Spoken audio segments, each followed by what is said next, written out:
As the airport faded from our view, it was soon to be replaced by sprawling mountain ranges and an endless sea of trees.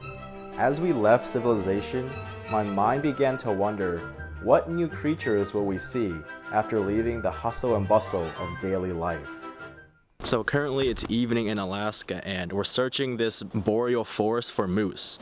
And right now we're on a boardwalk, and since it's evening there's less people around. Hopefully the moose feel less scared off by the presence of people and come out to start foraging for water vegetation or just along the banks of this body of water. So cross our fingers and hopefully we get to see some moose tonight. So what I'm doing now is looking for any signs of moose. Moose often strip the bark off trees. So if there are some trees with some really weird looking patterns of bark, it's most likely a moose has passed by, and our chances of seeing a moose have increased by 100% almost. So right now we are on a boardwalk in Anchorage, Alaska, and it is currently somewhere around the evening, and just out there is a female moose.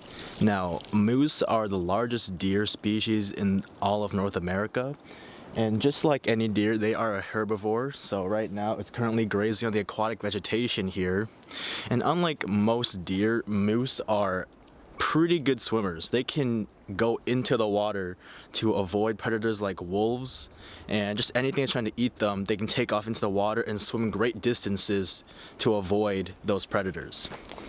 Now, while moose are large, some of these predators that would try and take down a moose would be the bears, the wolves, and even a coyote if it was lucky enough to find a sick moose. So moose can be found in boreal coniferous forests. Correct me if I'm wrong, but I'm pretty sure that's what this type of ecosystem is called.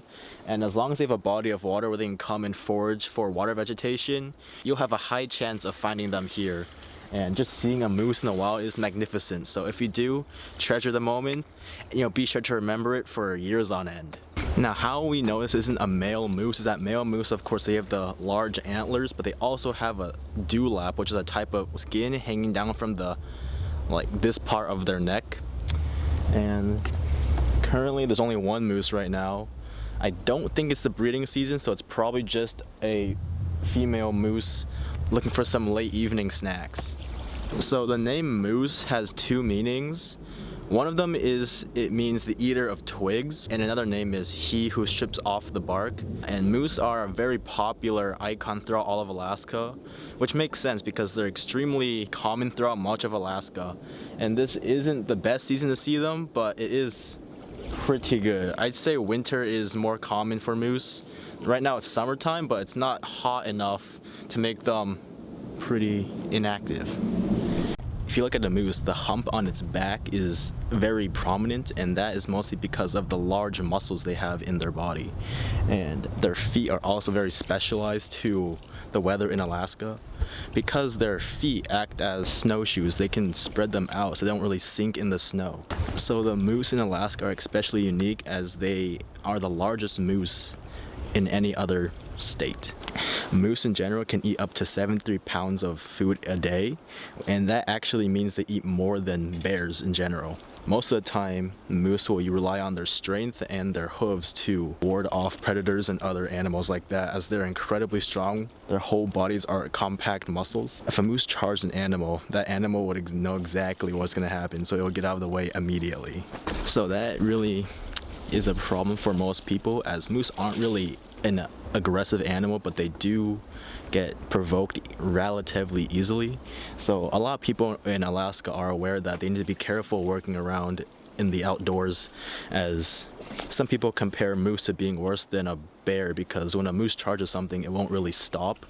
And bears can be stopped through bear spray and stuff like that, but moose, not really.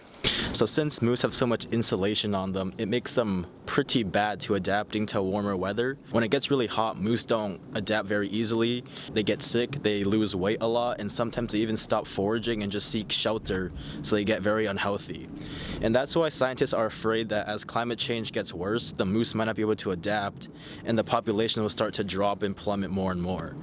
But hopefully that's not the case, and we'll have moose for more generations as seeing a moose out in wild Alaska, nothing compares to that. So that wraps up this video. Coming to Alaska, I've always wanted to see a moose, and now that I've finally seen one, I can check off the bucket list. So be sure to subscribe and comment down below, have you ever seen a moose, and if so, where? Until then, I'll see you guys in the next video, and just remember, if I can find something like the moose, imagine what you can find near you. See you guys later.